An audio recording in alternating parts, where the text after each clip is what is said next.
যে 50 বছৰলৈকে অসমক নিৰাপদ কৰা হৈছে, অসম সুৰক্ষিত হৈছে, 50 বছৰলৈকে কোনো ধৰণৰ চিন্তা আৰু কৰিব নালাগে অসমৰ ৰাইজে। আজি ছমাহ উকলি গৈছেহে সমষ্টি নিৰ্ধাৰণ কৰা, সেই সময়ত 50 বছৰলৈকে মুখ্যমন্ত্ৰী হিমন্ত বিশ্ব শৰ্মাই অসমক সুৰক্ষাৰ কথা কৈছিলে, সুৰক্ষিত কৰিলো বুলি কৈছিলে।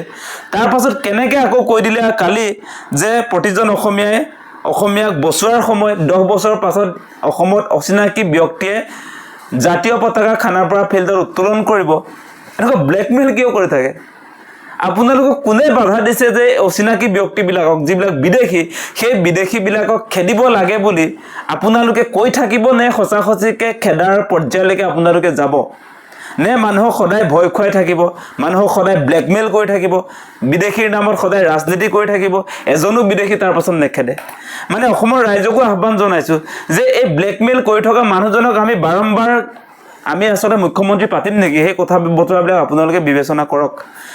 আপোনালোকে নিশ্চয় মনত ৰাখিছে কালি দিল্লীৰ লালকিল্লাতো প্ৰধানমন্ত্ৰী মোদীয়ে আকৌ ডাঙৰ ডাঙৰ লেকচাৰ দিবলৈ আৰম্ভ কৰিলে। ঘুচপেটিয়াৰ বিৰুদ্ধে তেওঁ আকৌ ডাঙৰ ডাঙৰ লেকচাৰ আৰম্ভ কৰিছে। আজি 3টা টাৰ্মছ হৈছে, 3টা টাৰ্মছত কিয় অসমৰ বিদেশী সমস্যাটো সমাধান নকৰিলে ডাবল ইঞ্জিনৰ চৰকাৰে?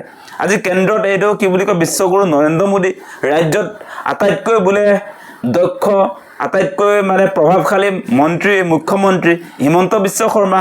আপোনালোকক আচলতে কোনে বাধা দিছে যে বিদেশী খেদিব নালাগে বুলি? সকলোৱে কৈছে যে বিদেশীক খেদক, কিন্তু আপোনালোকে বিদেশীক লৈ ৰাজনীতি কৰিব খোজে, বিদেশীক লৈ সদায় পানী ঘোলা কৰি থাকিব খোজে, কিন্তু সঁচা সঁচিকৈ আপোনালোকেতো কেতিয়াও বিদেশী নেখেদে। মানে সেইকাৰণে মোৰ বিৰাট হাঁহি উঠে। আৰু বহুতে একদম চিৰিয়াছলি কাৰোবাৰ চাগে নোম দাং খাই গৈছে। এনেকুৱা লাগিছে কিছুমান মানুহৰ প্ৰতিক্ৰিয়া শুনিছোঁ আমি, মুখ্যমন্ত্ৰীৰ ভাষণ শুনি বোলে এই আপোনাৰ হাতৰ নোম দাং খাই গৈছে বুলি কৈছে। ভাষণটো কি আছিলে?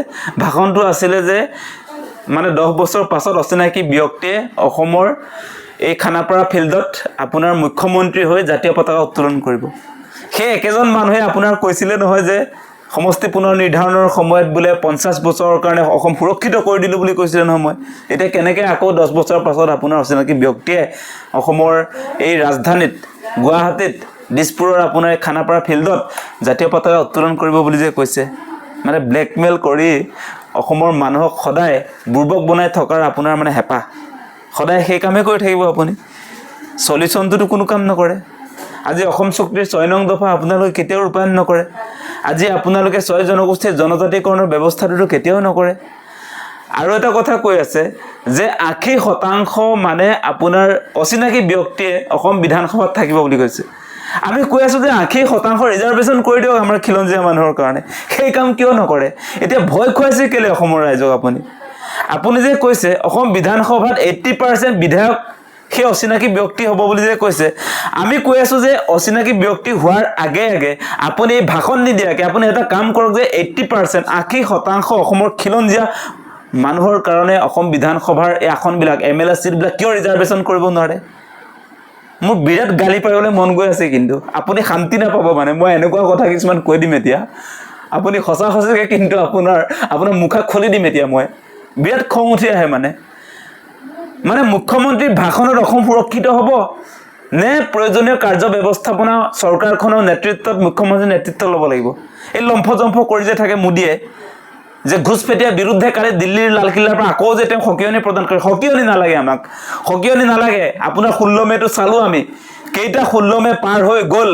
অসমত আহি প্ৰথমতে যেতিয়া আপুনি প্ৰধানমন্ত্ৰী কেণ্ডিডেট আছিলে, তেতিয়া যি ধৰণে গোটেই অসমত আপুনি বিদেশী খেদাৰ কাৰণে যি ধৰণৰ কথা বতৰা কৈছিলে, কালিতো পুৰা ল'ব লাগিব বুলি যে কৈছিলে 16 মেৰ পাছত, আপোনাৰ কেইটা 16 মে পাৰ হৈ গ'ল। কালি আকৌ আপুনি 15 আগষ্টৰ দিনা সেই একেখিনি কথাকে আপুনি পুনৰ ৰিপিট কৰিছে।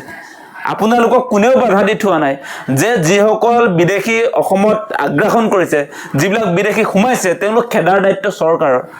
আপোনালোকে জাতীয় সংগঠনৰ নিচিনাকৈ, আমাৰ নিচিনাকৈ আমি যিবিলাক কথা উত্থাপন কৰোঁ, সেই কথাবিলাক আপোনালোকে কোৱাৰ প্ৰয়োজন নাই। আপোনালোকে কামটো কৰি দেখুৱাওক। আপোনালোকে অসম চুক্তিৰ 6 নং দফা কাৰ্যকৰী কৰক। আপোনালোকে 6 জনগোষ্ঠীৰ জনজাতিকৰণ কৰক। আপোনালোকে মই কৈ থকা কথাটো যে 80% অসম বিধানসভাত ৰিজাৰ্ভেশ্যনৰ ব্যৱস্থা কৰক খিলঞ্জীয়া মানুহৰ কাৰণে। আপোনালোকে সেই কাম নকৰে। এখন শুদ্ধ NRC কৰক, সেই কামটোতো কেতিয়াও নকৰে। মানে বিদেশী স্বদেশীক লৈ সদায় নাটক কৰিম, সেই নাটক কৰাৰ কথাটোকে কৈ থাকিব আপোনালোকে, আৰু নাটক আমাক নালাগে।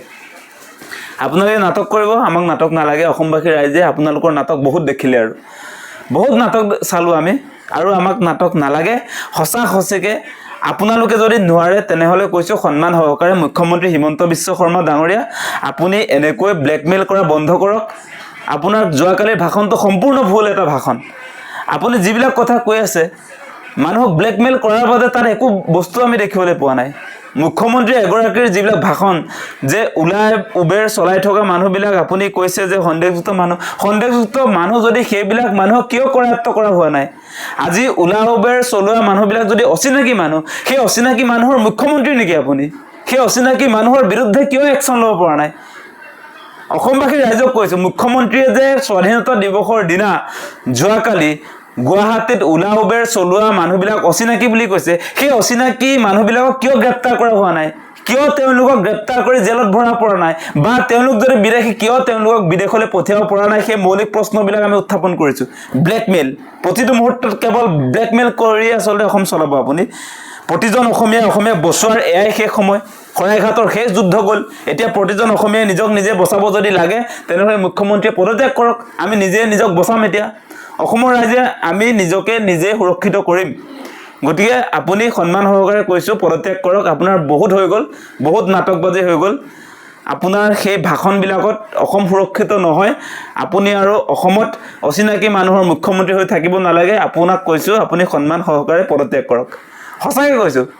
আৰু দেখিছে নাই কি কথা কৈছে, যে অসমৰ যুৱশক্তি জাগক। কি কৰিব?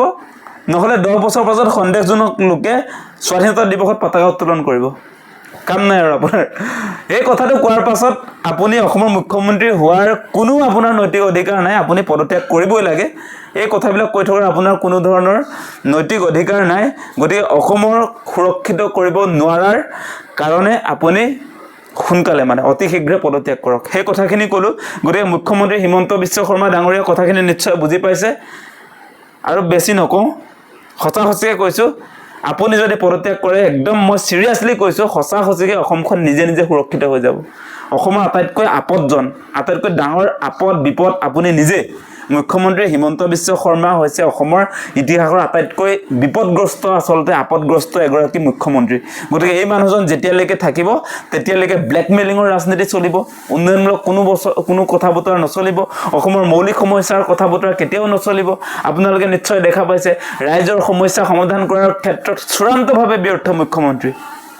গতিকে সেই মানুহজনৰ দিনত অসম যে সুৰক্ষিত নহয় সেই কথাটো তেওঁ নিজে স্বীকাৰেই কৰি দিলে যোৱাকালি 15 আগষ্টৰ দিনা। গতিকে আমি কৈছোঁ যে এই মানুহজনক যিমান পাৰে সিমান সোনকালে বিদায় দিব লাগে। যিমান পাৰে সিমান বিদায় দিব লাগে। তেওঁক আৰু অসমৰ মুখ্যমন্ত্ৰী পতাৰ কোনো প্ৰয়োজন নাই। তেওঁ স্বীকাৰেই কৰি দিছে 10 বছৰৰ পাছত যিহেতু ইয়াত অচিনাকি মানুহে 15 আগষ্টৰ পতাকা উত্তোলন কৰিব বুলি যিহেতু কৈ দিলে, আপোনালোকে শুই আছিলে আজি 10 বছৰ শাসনত আছে। কেন্দ্ৰত 15 বছৰ হৈছে। 15 বছৰ শাসনত ডাবল ইঞ্জিনৰ চৰকাৰ চলি থকাৰ পাছত অসমক যদি সুৰক্ষিত কৰিব পৰা নাই, আপুনি যেতিয়া নিজে স্বীকাৰ কৰিলে 10 বছৰ পাছত যে অসমত অচিনাকি মানুহে পতাকা উত্তোলন কৰিব, তেনেহ'লে বিজেপি চৰকাৰখন, হিমন্ত বিশ্ব শৰ্মা মুখ্যমন্ত্ৰী হোৱাৰ কোনো নৈতিক অধিকাৰ নাই। তেখেতে সন্মান সহকাৰে তেওঁ এই মুখ্যমন্ত্ৰী আসনখন ত্যাগ কৰক। তেওঁতকৈ যোগ্য বহু ব্যক্তি অসমত আছে। গতিকে এই কথা বতৰাবিলাক কোৱাৰ পাছত মই কৈছোঁ যে চিধা কথা, মুখ্যমন্ত্ৰীয়ে কোনো কাৰণতে আচলতে মুখ্যমন্ত্ৰী হিচাপে থাকিব নোৱাৰে। যিকোনো খবৰৰ বাবে যোগাযোগ কৰক 7099017330 লগতে 7099017110 নম্বৰত।